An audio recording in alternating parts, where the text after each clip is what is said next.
Senator Ernst, how do you stop the Houthis? The thing that I find really remarkable about this complex problem is they, in some cases, are firing off some relatively crude systems, and the U.S. is having to respond with millions and millions of dollars of advanced interceptors and missiles and things to take out this threat. So how can the U.S. break this cycle with the Houthis?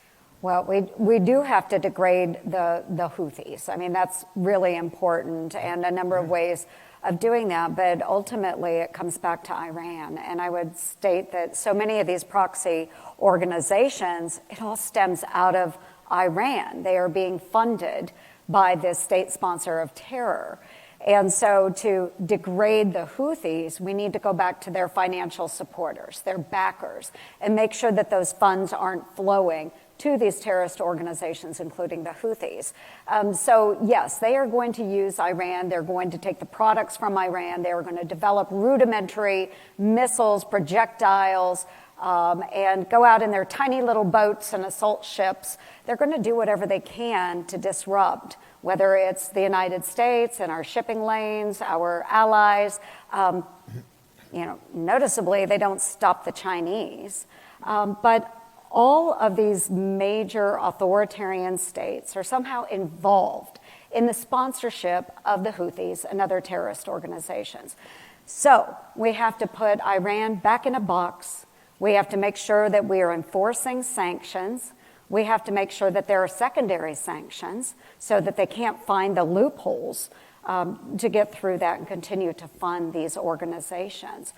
We've got to get serious about this. The Houthis need to fear us. They don't fear us. Hamas certainly didn't fear us. You can name all of these organizations, but we have to show strength.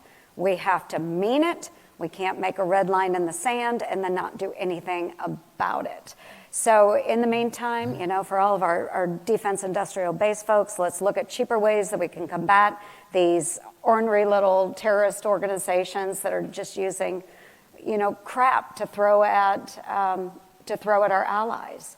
I mean, we have to be really serious about this threat, but do it in a way that's sustainable. Because I'll tell you, as much as we want to degrade the Houthis, we want to degrade Hamas, we want to degrade Hezbollah, I think they're around to stay.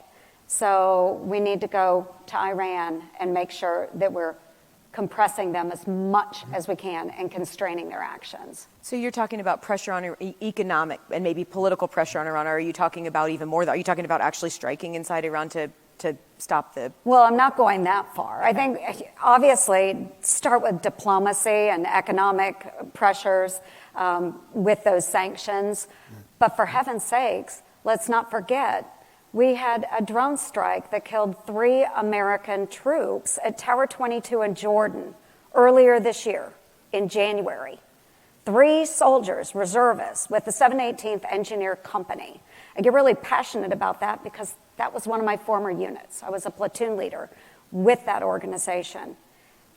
Have we done anything about those 3 American deaths? Anybody? Right.